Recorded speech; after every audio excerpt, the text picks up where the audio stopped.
Hey, what's going on, y'all? Is this the time of year for most people where you spend some time with family, some friends, maybe your company, your office has a Christmas party, get together thing.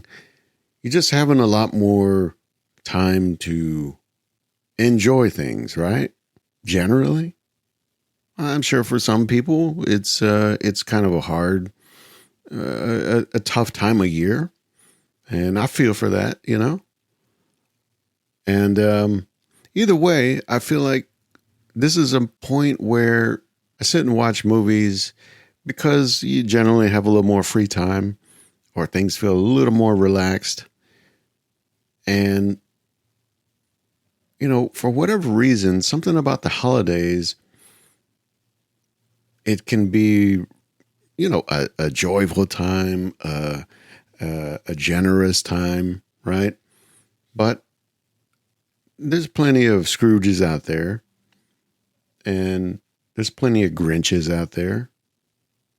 And it's not to say that it's just because people are mean or whatever, but some people this time of year just hits them the wrong way, right? I understand. What's funny is looking at how that kind of manifests itself when it comes to films, right? I think it's always a thing that, for me, ever since Die Hard came out, there is the question or the debate or whatever whether Die Hard is a Christmas movie. And I generally lean on the side of it is because it takes place on Christmas Eve. It's at an office Christmas party. There is a Santa. There is a Christmas tree. The general vibe is there in a way. So, in that vein, it's like, I think ever since that movie, really, there's been there's a lane of films that have gone in that direction of how can we take Christmas, use it as the backdrop, not as the focus, right? So you lose films like A Christmas Story or I don't know what's in like Miracle on 34th Street, those older movies that generally play into the notion of Christmas and family and celebration and, reflection and all that stuff. The films that go the other way, they lean into the maybe the darker side of this time of year and what that can bring out of people. It's just fascinating to me. It's just interesting to see people's takes on it, whether it's something that, I don't know, something deeper, something more personal is going on. But the people that come up with these stories and the ways to tell them, it's just curious, it just gets me. So I went on a run here. I went on a run of watching a lot of movies like this. And I kind of did the same thing last year. Looking specifically at horror films, right? Horror films themed around Christmas or whatever. Well, here I wanted to do something a little bit different, but still Christmas related.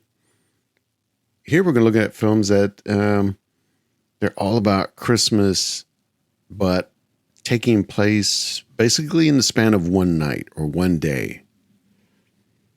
And the adventures or misadventures that people get into, right? And so, one of the first ones I watched was this film. I actually wanted to watch it last year, but when I saw that it wasn't a horror film, I kind of put it off and then said I'll get to it some other time. And that is Better Watch Out, which it's a film that starts one way and it kind of does turn into a horror film in a way. There's nothing supernatural about it, but this kid that has his babysitter come over and is basically kind of, he's a teenage kid. He's trying to kind of put a move on the slightly older babysitter. So kind of weird, kind of awkward. And it's got some moments even of slightly twisted humor in it. You know, the parents, they're real frank with it. And even the babysitter is a little bit more grown than I think she's maybe appears, you know. But the kid, he really leans into the, you know, he's just a good kid who maybe has a little bit of awkwardness. But then as the film goes on, he turns into a real creep. And then as the film goes on, he turns into just straight up killer. And it's kind of a weird thing because it's like, okay, it starts out like maybe there's some kind of like home invasion element to it. Like there's somebody outside the house.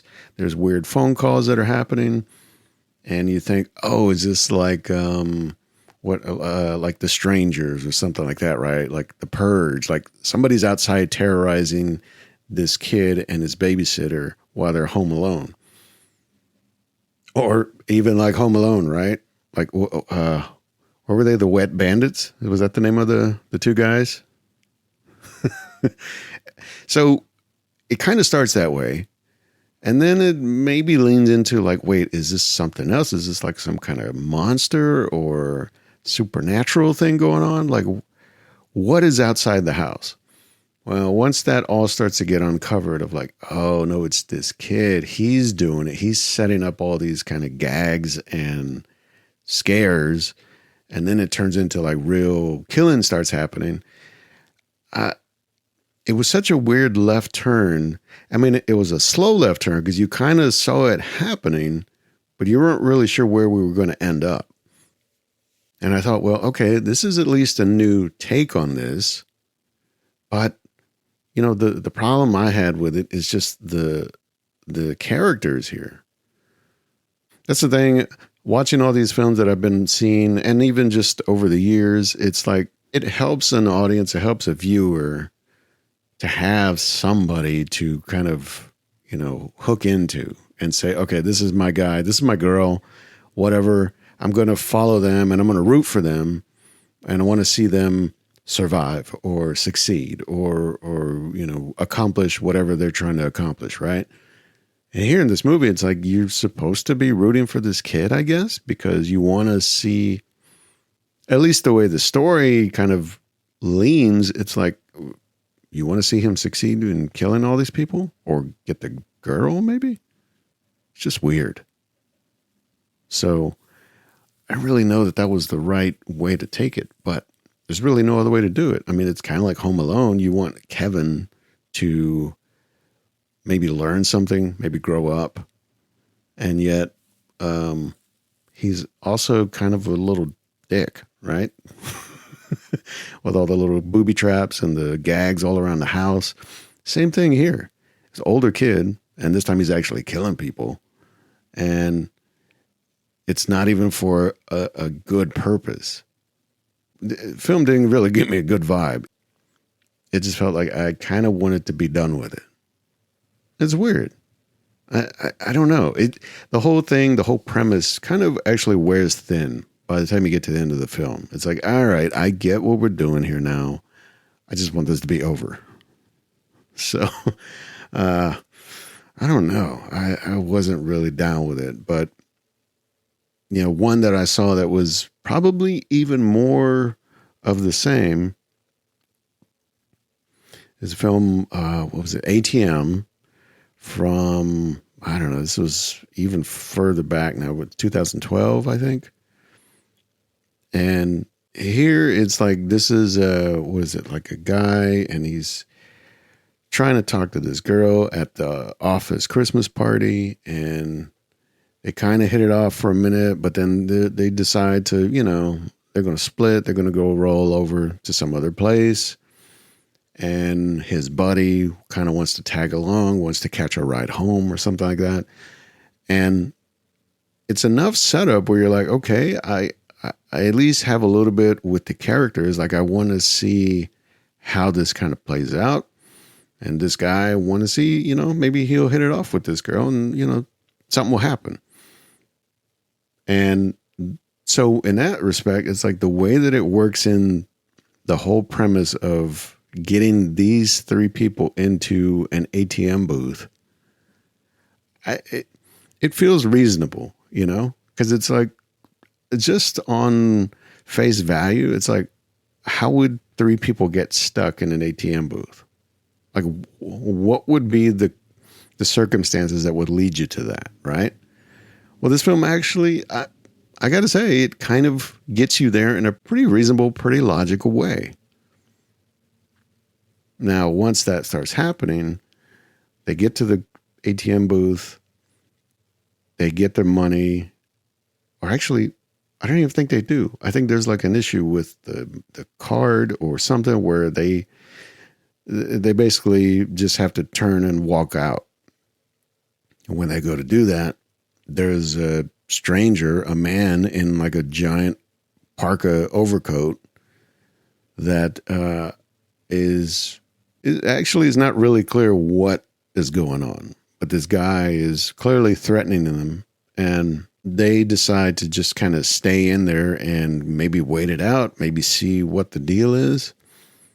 And when this guy really starts to, I don't know, up the stakes, I guess, he really starts to like taunt them and terrorize them. And it gets violent and it gets dangerous and all that. You know, that's where it starts to really, I don't know, you really stretch the credibility of the whole thing now. Because it's like, the guy is not even like at the door, like standing right in front of the door. He's like, I don't know, 100 feet away in the parking lot and just kind of standing there. And there's moments where they try to get out and they try to make a run for it, but, you know, the car keys or the phone or whatever. And it's like, it's one guy and there's three of them. What is the problem? Like, how could they not make this work out in their favor? I mean, and even by the end of the film, like the guy apparently like rigs this whole ATM booth up from the outside with, I don't know, a water line or something where he basically starts to flood the ATM booth, which has glass doors and glass windows. And then he hits it with a car. And that's where I just thought, wait, okay, we were cool when it was like a guy who's maybe, looking to rob them or, just assault them. But here it's like this guy's playing what are you, Jigsaw, bro? Calm down. So that's where I just felt like, oh man, this movie actually had a pretty interesting start. And by the time we get, I don't know, maybe halfway through the movie, it's like, all right, you guys are just punks because you should have been able to get out of this situation. I mean, I could see you being kind of put off or disturbed by somebody lingering, right? Especially at an ATM. I understand that. But this kind of it really stretched the whole idea way too thin, I think.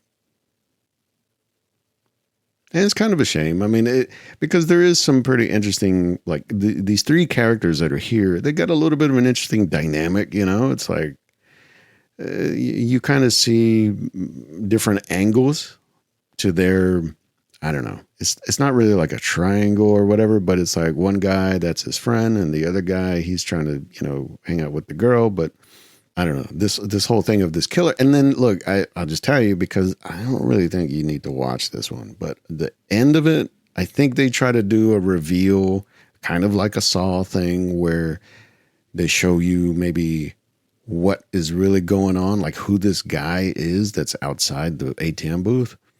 Because it never really revealed like who he is or what he's even doing this for. And at the end, there is kind of a little montage of some footage you saw earlier in the film. And I think it's supposed to reveal like, okay, here's what was really going on.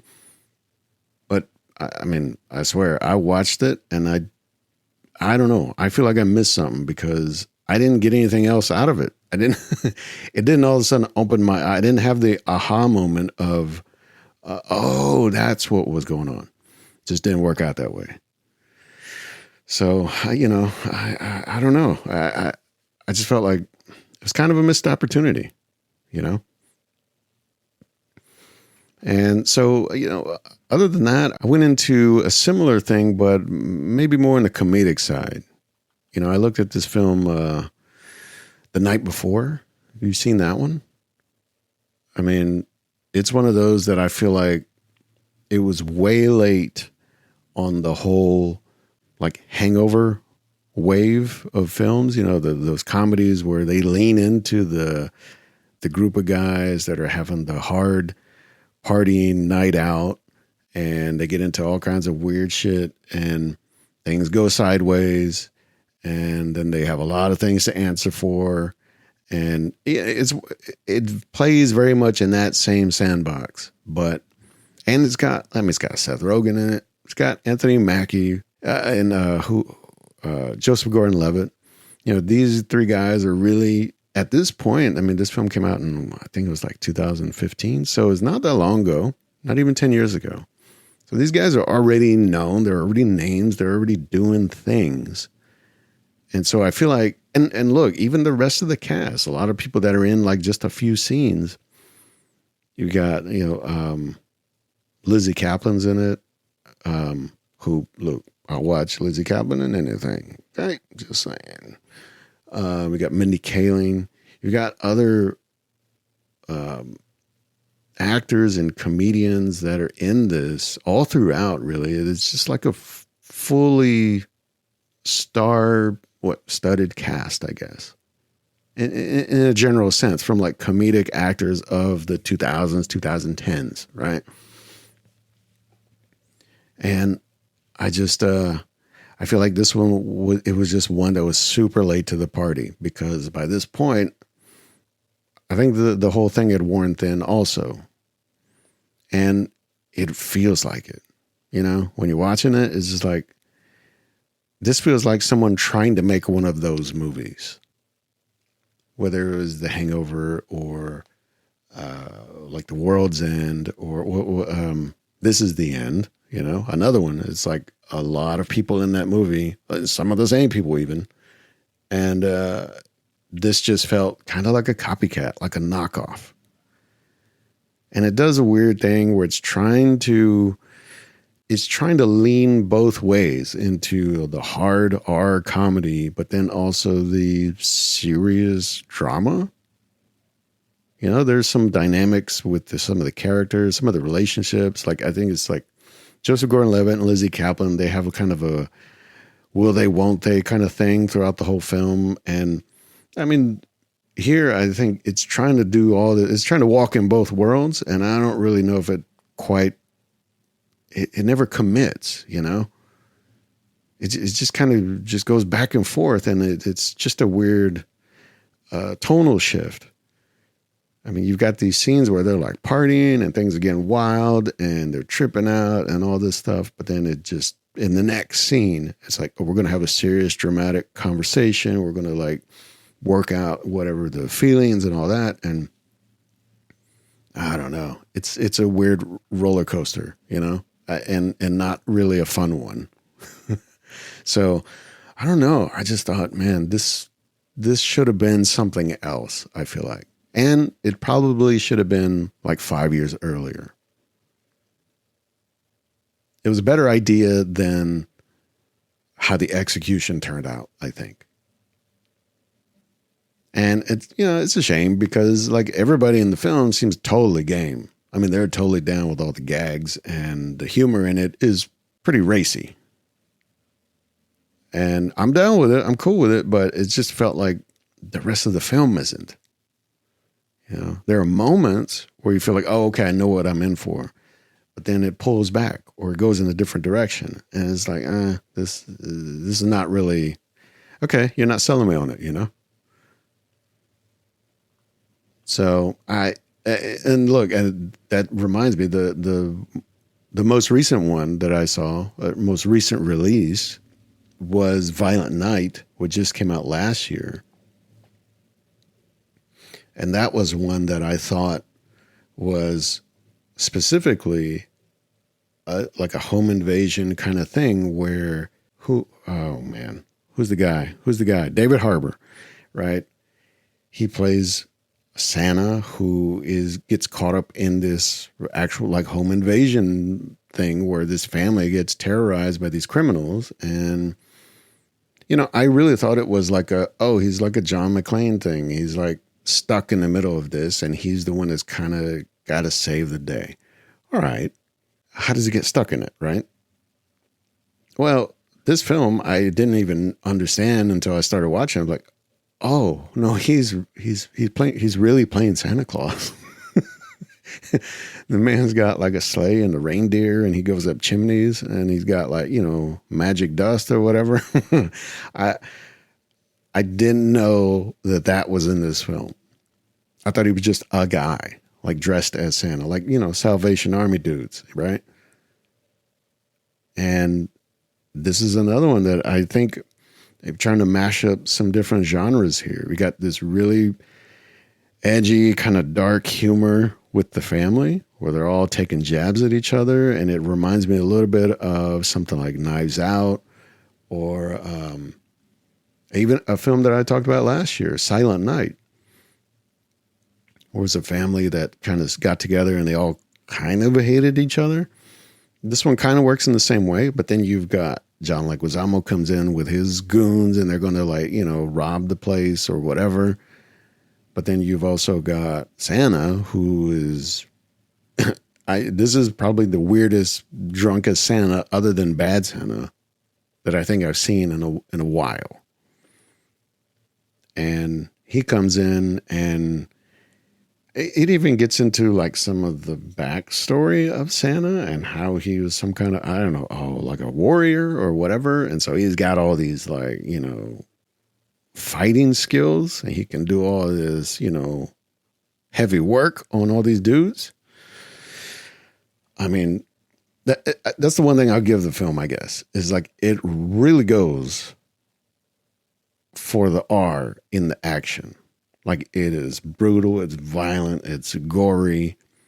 It commits to that much. But in the same way, it goes into like, oh, Santa's going to have a tender moment with this kid. And then we're going to have the family like, taking jabs at each other, but in a funny way. I mean, it's like, it's all over the place. And I mean, I'm sure that's the intention. I don't know. It didn't really hit me right. I felt like I wanted it to at least be one of those things more than the other. Like, is it an action movie? Is it a comedy? Is it a thriller? Is it a heist movie? Is it a kids movie? Right? It's like all of those things. And I mean, if that's what you want, okay. But I just really wanted at least one of those to kind of be a little bit, above the others. Like, let's root it in one genre and then add elements of the others. I think that would have made a little more sense for me. I think, honestly, if it wasn't the real Santa, that would have probably played a little better, for me at least, but that wouldn't make it this movie then, right? That movie probably exists already, and I just haven't found it. So, I mean, I give it credit for at least trying something, taking a pretty big, kind of a wild swing at this kind of story. But I don't know. It didn't. I could see the ideas. I mean, I feel like if you look at it in the reverse way, it's like I could see where dreaming this stuff up and even writing it and even kind of putting it together, like assembling it, like it makes sense. But I don't know. There's something got lost in the translation from, let's say, the page to what ended up there. And maybe it's just me. Maybe I just went in with a whole different expectation. That's sometimes the problem is sometimes films are promoted or kind of shown, teased in certain ways. And sometimes I'm sure it's intentional because you don't want to give everything, but you you run the risk of setting the wrong expectation. So somebody goes into the film and they're like, oh, I didn't know it was this. Or I didn't know it, I didn't know this was a musical. This isn't a musical, but I'm just saying, right? It's like, it can happen where you can run afoul. And so I think this was one for me that it just did. Like this is not what I thought it was. And, if you go into it blind, that's probably best just in general, but you might enjoy this film if you just go into it not expecting much I've already told you kind of what happens, but if you forget what I said, but still someday see the film, all right, you might be surprised. I don't know. So, the last one that I wanted to see is a recent release. I mean, it just came out. It's actually, as I'm recording this, it's still in the theaters. And it's Silent Night. It's one of the first American films by John Woo in years. I mean, probably over a decade or so. I mean, I can't even think of the last American film that he made. Well, I didn't get a chance to see that one. But I really wanted to because, one, I'm an old school John Woo fan from the 90s. And the premise sounded interesting enough, even though it's kind of John Woo-ish, where it's just outside of reality. But I thought, well, I just want to see some of his style of action on the big screen again. Well, didn't get to make it to that. Just haven't found the time. But I'll get to it. Meanwhile, I realized I was like looking through, I think it was Max, where it is. There's a film from, when was it? 2000, let me see, I have it written down here. It's 2015. Run All Night. And also stars Joel Kinnaman. And even, the idea of Liam Neeson and Ed Harris kind of going up against each other. I think this was, at the time, 2015, this was probably more a Liam Neeson film. Like he was probably top billed. And then Ed Harris. And then Joel Kinnaman. And then Boyd Holbrook, who is in this, who I also like watching in films. I like the work that he's doing. And watching it now, though, so far, like I remember seeing this or seeing part of it at some point, but I could not recall at all what happens in the film, other than what you probably see in the trailer, which is, this guy's kind of getting chased around the city over the course of one night. So turns out, hey, that night, it's during the Christmas. And so I thought, all right, well, look, I'll slot it in here. It makes sense with this group of films I'm watching. Why not? And, for how much I didn't remember it when I saw a part of it or half of it years ago, finally getting to sit down and watch it all the way through and just take it in of like, oh, these guys, these two, let's say veteran actors, really kind of playing both sides of the same coin, but then having to go up against each other. It was a pretty interesting dynamic to watch. Like, I talked about in a previous episode, I just saw The Abyss again, and that Ed Harris is someone that, I don't know, is always kind of stuck in my mind, right? Virgil Brigman, that's kind of Ed Harris to me. But here, more recently, like in this film or something like Westworld, like that Ed Harris, that's a scary Ed Harris. That's a guy that like you do not want to mess with. And in the same respect, like Liam Neeson, kind of a similar thing. Like Liam Neeson, you would have seen like in maybe the 80s or in the 90s, is a different guy than you would see maybe in the last 10 or 15 years, like with all the Takens and the, whatever the other movies that he's been doing. this one included. You know, I think one of the first episodes, maybe the very first episode, I talked about a walk among the tombstones, amongst the tombstones. I don't know. I don't know English. That was one where I was like, okay, that's another. You know, Liam Neeson is the older action hero. That's not that kind of film. And this isn't even that kind of film, really. It's got action in it. It's got some, you know, moments of suspense, and it's got a pretty big car chase in it.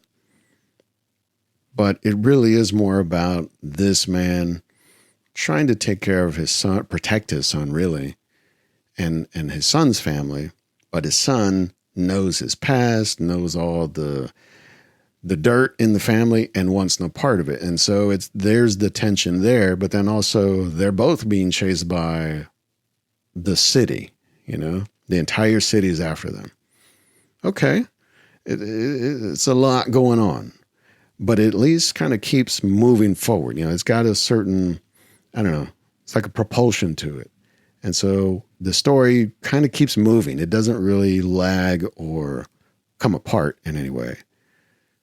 So I got to say, I mean, this one was actually, now that I get to really sit and watch it and take it in, it was actually pretty enjoyable. I mean, I was entertained. I was just interested to see like how this was going to play out, how these characters were going to work this out. So I don't know. I mean, it was kind of an unexpected thing, but again, like I said, it's like sometimes, you know, you just tell me about the film the right way and I'm in. And then make it what you say it's going to be. And I'm down for a good time. So, I'll get around to seeing Silent Night, the new Silent Night this year. I'll get around to seeing it someday. Maybe next Christmas. But, yeah, I mean, those were the ones that I thought it was interesting to see, like, people take different approaches to the holiday that aren't just, you know, your standard rom-com or, like Hallmark vibe, you know, and they weren't just the classic horror, what am I saying? Not horror, holiday films. So I don't know, maybe see if any of those kind of work for you. If that's the type of holiday film you're into. I think all of these are still available on streaming. And most of them are like Max or Hulu or whatever, you know. Speaking of, I mean, these streaming services, the prices are getting a little out of hand, right? Like, everybody's going up. I get it, but that means I got to cut somebody. Where am I going to find my movies to watch? When you have these services that kind of bank on you sticking around for the content, like if you get rid of the content or, you know, you lose the content because of a certain period of time, and then also you raise the prices, I got no problem turning it off. I got no problem canceling my deal, you know, because I'll go to where the content is. I'm not necessarily stuck on your brand or whatever. So I don't know. I mean, what do you think? Is that the way to do it? Oh, well, that's another conversation. Anyway, it's Christmas time. Go enjoy, family, friends, whatever. Be safe. Stay warm. Take care of yourself. And I think I might sit Christmas out and really, I don't know, maybe just go watch something new.